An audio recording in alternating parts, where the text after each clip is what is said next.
Hello students. हम अपने sequence जो डिकोडिंग ऑफ एनसीईआरटी की बात कर रहे थे उसी सीरीज में हम आगे आपको अगला फाइलम पढ़ाने जा रहे हैं। लास्ट लेक्चर में जो हमने फाइलम पढ़ा था दैट वाज फाइलम एस्केलमेंथीज। आज जो इस फाइलम का हम जिक्र करेंगे that is phylum Annelida.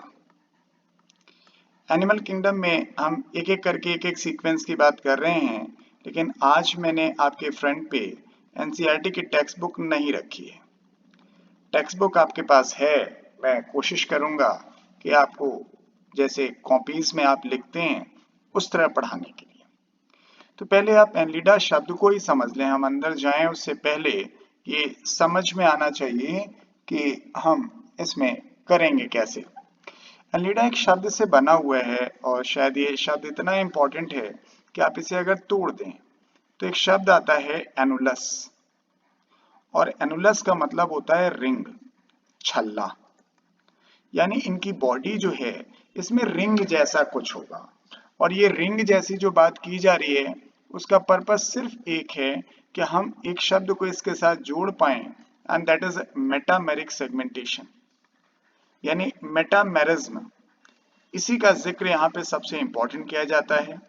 Metamerism का मतलब होता है कि इनकी जो बॉडी होगी वो एक्सटर्नली और इंटरनली दोनों सेगमेंटेड होगी, यानी एक्सटर्नल प्लस इंटरनल दोनों सेगमेंटेशन होगा।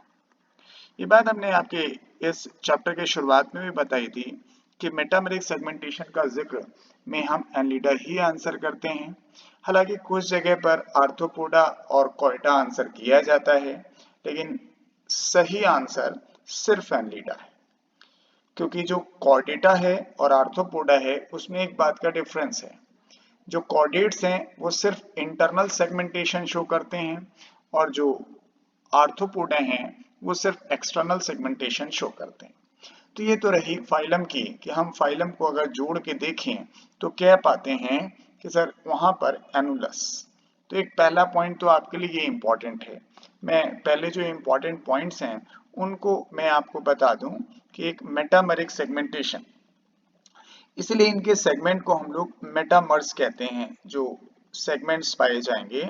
और इसके लिए आप तीन एग्जाम्पल याद रखें, क्योंकि हम जब भी एनलिडा पढ़ते हैं तो तीन ही एग्जाम्पल का जिक्र ज्यादातर करते हैं। एक सर लीच, और जो हम लीच पढ़ते हैं वो है हीरोडिनेरिया ग्रैनुलोसा, जिसे हम कैटल लीच कहते हैं। दूसरा एग्जाम्पल आपको ध्यान रखना चाहिए नेरिस, और तीसरा एग्जाम्पल ऑब्वियस है अर्थवॉर्म। तीनों में किसी को भी आपने देखा हो कहीं पर तो इनकी बॉडी सेगमेंटेड जरूर नजर आएगी। सर ऐसे सेगमेंटेशन पाया जाएगा, क्योंकि मैं पहले आपको हाईलाइट कर दे रहा हूं जो इंपॉर्टेंट पॉइंट्स हैं।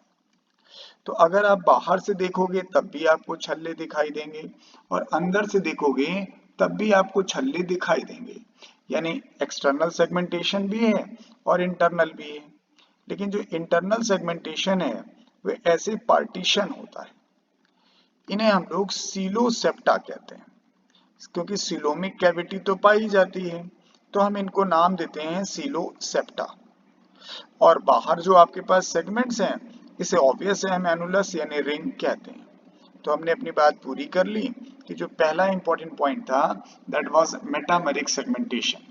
लेकिन सर अगर साइंस में ना एक्सेप्शन ना हो तो मजा आता नहीं फिलहाल तो, इसलिए सर इस जगह लीच में जाने। अगर लीच का हमसे आप जिक्र करेंगे तो लीच की बात हमने पहले भी एक बार कहीं कही है, and the term is pseudo metamerism. बशर्ते लीच शब्द आना चाहिए, स्यूडो मेटामेरिज्म। इसलिए एनलिडा कहते वक्त थोड़ा आप केयरफुल रहिएगा, अगर आपको अर्थवॉर्म कहना पड़े तो ये बेहतरीन आंसर होगा। तो ये सबसे पहला इंपॉर्टेंट पॉइंट था। दूसरा, जब हम नेरिस की बात करते हैं तो उसके साथ जुड़ा हुआ एक बेहद अहम पॉइंट है, and the term is parapodia, क्योंकि ये शब्द पूरे एनिमल किंगडम में आपको सिर्फ यही मिलेगा। पैरा का मतलब होता है पैरेलल और पोडिया का मतलब पैर। एक्चुअली अगर आप कभी नेरिस का डायग्राम बना के देखें ऐसे, तो आपकी किताब में बना हुआ है ये डायग्राम, तो ऐसे इनकी बॉडी सेगमेंटेड तो होगी, लेकिन इनमें जो लेटरल साइड होती है इस जगह पर ऐसे ऐसे एक्सटेंशन निकला होता है और बाईरेमस होता है दिस। हर सेगमेंट में आप देखें तो ये बाईरेमस एक्सटेंशन आपको दिखाई देगा ऐसे। मैं ये नहीं कह रहा हूं कि यहाँ सीटी नहीं पाई जाती है, सीटी भी यहाँ पर पाई जाती है, लेकिन जो ये बाईरेमस एक्सटेंशन आपको दिखाई दे रहा है सर, यही नाम कहलाता है एंड दैट इज पैरापोडिया। तो मैं सीटी भी लेबलिंग करना चाहता था, इसलिए मैं कलर बदल रहा हूं। तो इसी में आपके पास देखेंगे सीटी भी पाई जाती है दिस, इसी की जगह पर। तो yes, this name is the parapodia. Yes, parapodia के दो फायदे हैं, हालांकि सिर्फ नेरिस में ही इसका जिक्र होगा और कहीं जिक्र नहीं होगा। पैरापोडिया जो है ये वॉकिंग लेग्स की तरह भी काम करता है। अगर आप कहें वॉकिंग लेग्स, और ये स्विमिंग में भी मदद करता है, क्योंकि नेरिस एक ऐसा जानवर है कि जब उसका ब्रीडिंग टाइम आता है तो वो पूर्ण रूप से एक्वेटिक हो जाता है। तो दो शब्दों से आप परिचित हो गए कि एक मेटामेरिक सेगमेंटेशन और एक पैरापोडिया। तीसरा एक शब्द जो आपकी किताब में, जो एनसीईआरटी की टेक्स्ट बुक है, उसमें बोल्ड लेटर में लिखा हुआ है एंड दैट इज नेफ्रीडिया।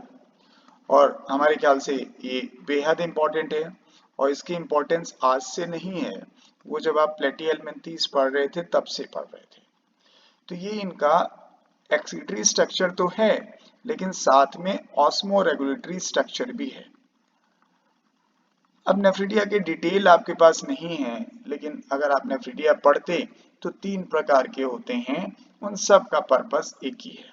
तो पहले तो मैंने आपके बोर्ड लेटर में जो टर्म्स दिए हुए थे उनकी बात कर ली कि मेटामेरिक सेगमेंटेशन का पाया जाना, पैरापोडिया का नेरिस में पाया जाना, और एक्सीटरी स्ट्रक्चर जो है वो आपके पास दैट इज नेफ्रीडिया।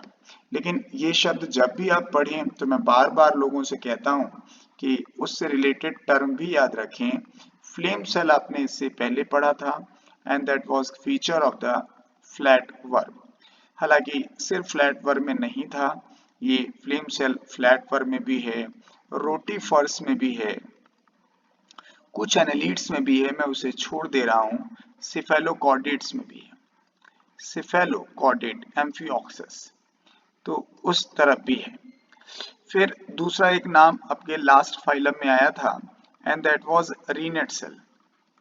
ये एच शेप का हुआ करता था, तो that was the feature of round worm. ये राउंड वर्म का फीचर है। तो ये बात इसलिए ज्यादा इंपॉर्टेंट है कि लग तो जरूर रहा है कि सर दोनों तीनों के तीनों एक्सीटरी स्ट्रक्चर हैं, लेकिन तीनों का अपना अलग अलग जगह पर फाइलम में रोल है।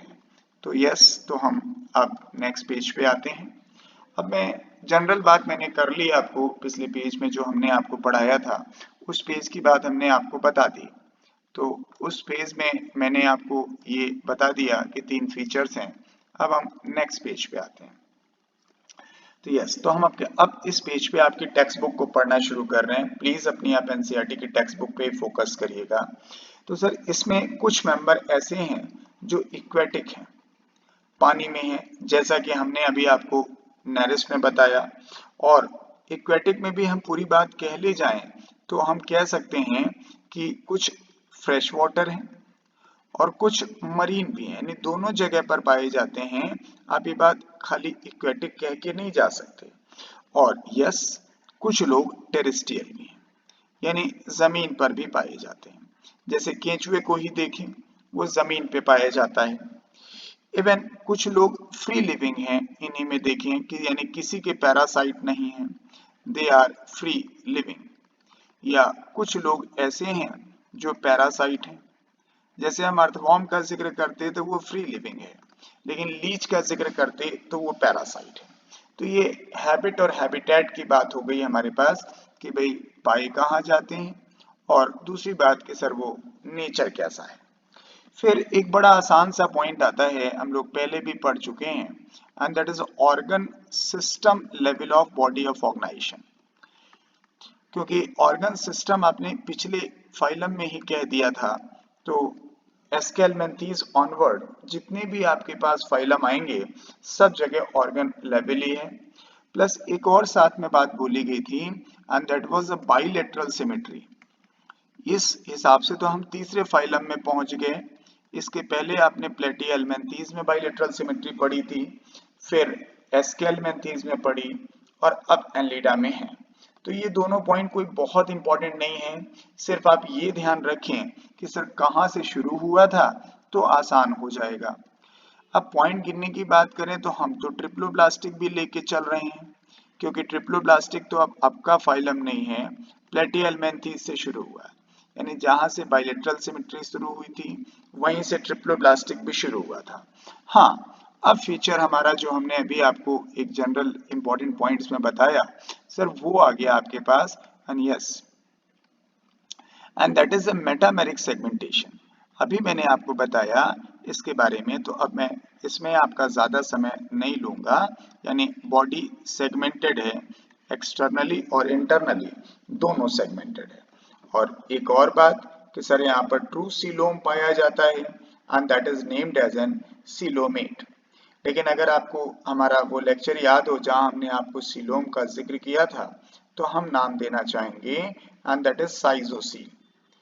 क्योंकि हमने सीलोम का जब जिक्र किया होगा तो मैंने आपको दो सीलोम के जिक्र किए होंगे, कहा होगा कि सर कहीं पर साइजोसील है और कहीं पर इंटरोसील है, तो यहाँ पर साइजोसिलोमेट है।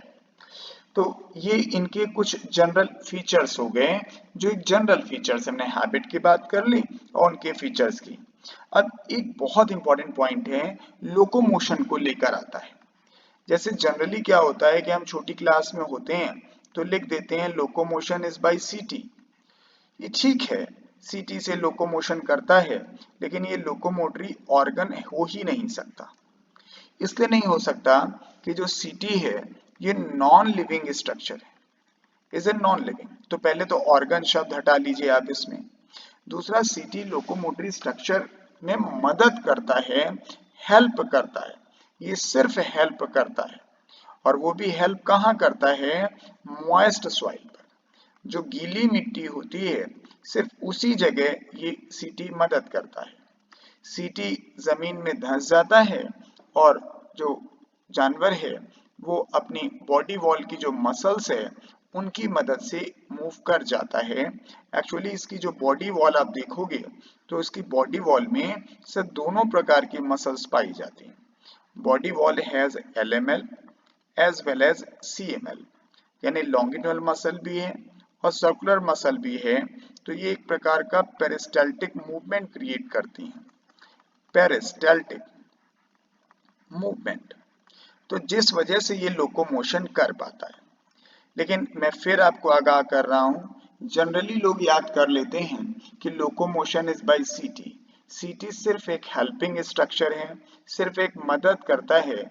जैसे कभी आपने किसी दिव्यांग व्यक्ति को सिर्फ चलते देखा होगा, वो स्टिक लेके चलता है, तो चलता स्टिक से थोड़ी ना है, स्टिक से सहारा लेता है। सेम वही बात यहाँ पर भी है कि सीटी से वो चलता थोड़ी ना है, सीटी सिर्फ मदद करता है उस जगह इंटैक्ट होने में। वो लोकोमोशन तो इन्हीं जो हमारी मसल्स है इस जगह पर LML और CML इन्हीं की मदद से हो पाता है। इवन मैं आपसे बात कर रहा था, क्या अर्थवॉर्म फर्श पे नहीं चल पाएगा? बिल्कुल चल जाएगा। इसलिए चल लेगा क्योंकि उसका जो फेरिंग्स है that will act as a sucker. उस समय सीटी का रूल नहीं रह जाता है। तो ये बात हो गई लोकोमोशन के फेवर में। लेकिन अभी हमने जो आपको बात की है उसमें हमने सिर्फ अर्थवॉर्म आपको दिखाया है, इसलिए हम जरा नेरिस वाले हिस्से पर भी चलें। तो नेरिस वाले हिस्से में हमने एक नाम और देना है, पैरापोडिया। लेकिन ये ध्यान रखें कि पैरापोडिया फीचर सिर्फ नेरिस का है, वो लीच में नहीं पाया जाता, अर्थवॉर्म में भी नहीं पाया जाता। और इसके दो काम हैं, ये वॉकिंग लेग की तरह काम करता, अभी मैंने आपको बताया, मैं फिर बता दे रहा हूँ। और सर स्विमिंग में मदद करता है, लेकिन नेरिस जो है जब ब्रीडिंग सीजन आता है तभी वो पानी में जाता है, वो पूर्ण रूप से एक्वेटिक हो जाता है। और जब ब्रीडिंग सीजन आता है तो हम नेरिस को हेट्रोनेरिस भी कहना शुरू कर देते हैं। अब सर यहाँ एक नई चीज आ रही है और शायद पहली बार हम लोग पढ़ रहे हैं इस चैप्टर में, that is circulatory system. Circulatory system भी फर्स्ट टाइम हमारे पास इस जगह आ रहा है। इससे पहले हम लोगों ने सर्कुलेटरी सिस्टम का नाम नहीं लिया। ऐसा नहीं कोई आपके पास ट्रांसपोर्ट मीडिया नहीं था, लेकिन सर अब आपके पास टिपिकल सर्कुलेटरी सिस्टम है and that is closed type. इसके पहले तक आप जब एस्केल मेंथिस पढ़ते थे तो ब्लड नाम की चीज नहीं होती थी।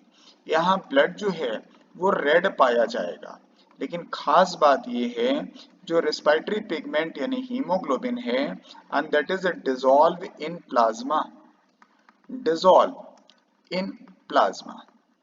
इसलिए जो आरबीसी जैसा शब्द है वो यहाँ पर नहीं है, क्योंकि जब हीमोग्लोबिन सेल के अंदर है ही नहीं तो सर आरबीसी होना ही नहीं चाहिए।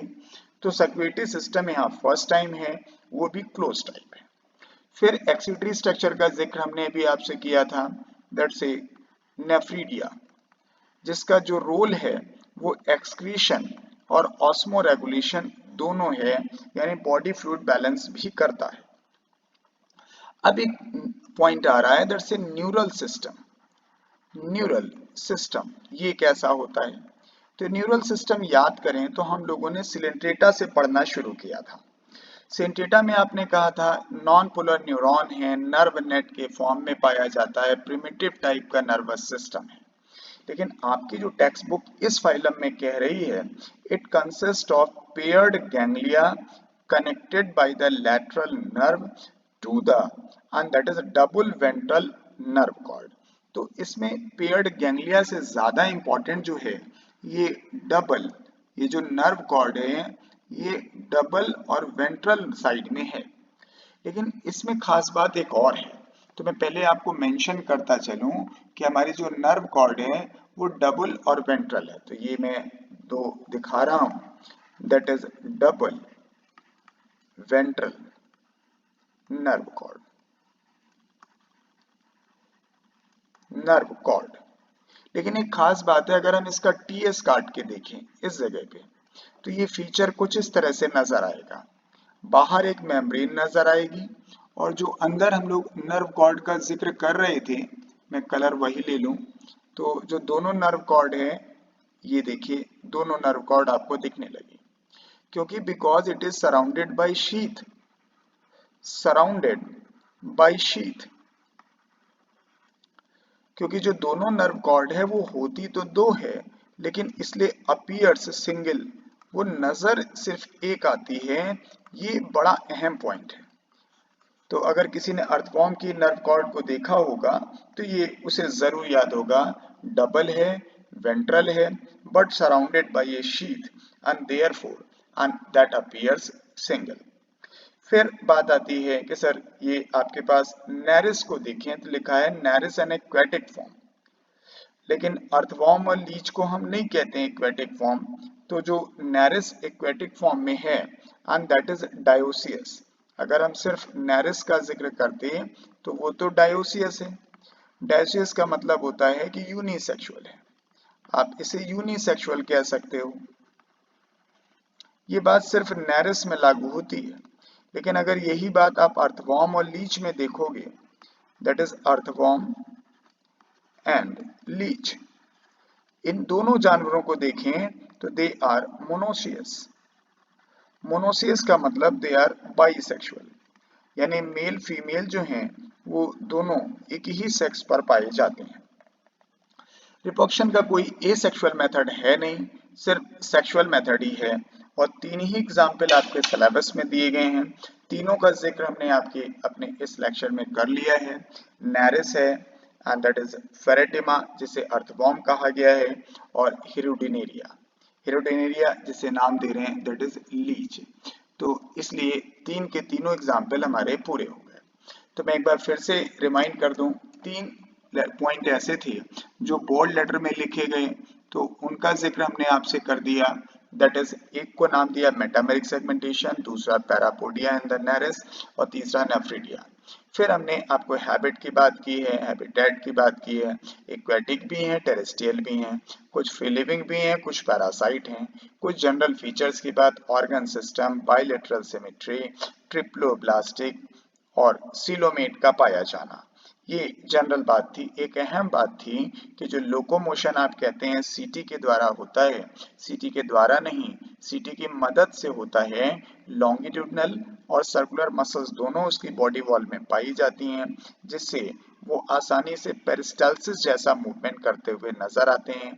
एक बार में वो कुछ नंबर ऑफ सेगमेंट, 5 या 9 जो भी है, कुछ नंबर ऑफ सेगमेंट को मूव करते हैं। हाँ, नंबर ऑफ सेगमेंट यहाँ पर फिक्स नहीं होते, सिर्फ लीच में नंबर ऑफ सेगमेंट फिक्स होते हैं, दैट इज 33। फिर नेफ्रिडिया का जिक्र हम पहले ही कर चुके हैं। देन यहाँ पे नर्व कॉर्ड बड़ी इंपॉर्टेंट थी, तो कहा गया double ventral and that is surrounded by sheath that appears single. Sir sexual behaviour में भी डिफरेंस है कि नैरिस यूनिसेक्सुअल एनिमल है, डायोशियस है, और अर्थवॉर्म जो है वो मोनोशियस यानी बाइसेक्सुअल एनिमल है। 3 ही एग्जाम्पल आपको पढ़ने थे, जिसमें हेरोडेनेरिया ब्लड सकिंग लीच है, खून चूसता है, इवन कैटल लीच भी इसी को कहते हैं। 2 फोटोग्राफ आपके पास हैं, आप टेक्स्ट बुक चेक कर लीजिएगा, नैरिस और हेरोडेनेरिया। तो मैंने इस तरह से एनलीडा फाइलम आपको पढ़ाया, लेकिन अभी पेन पेपर पे पढ़ाया। अब की मैंने एनसीईआरटी की टेक्स्ट बुक आपके सामने नहीं रखी। फिर एक नई कोशिश, मैं कह रहा हूँ कि हम नया प्रयास जरूर करते रहेंगे। आपको ये प्रयास कैसा लगता है ये भी बताइए। अदरवाइज हमारे पास दोनों ऑप्शन है, मैं एनसीईआरटी की किताब को लेकर आपके सामने आ सकता हूँ, या उन्हीं किताब के कुछ पन्नों को अपनी भाषा में लिख के आपके सामने आ सकता हूँ। हमें कमेंट में जरूर बताएं। Good luck to all of you.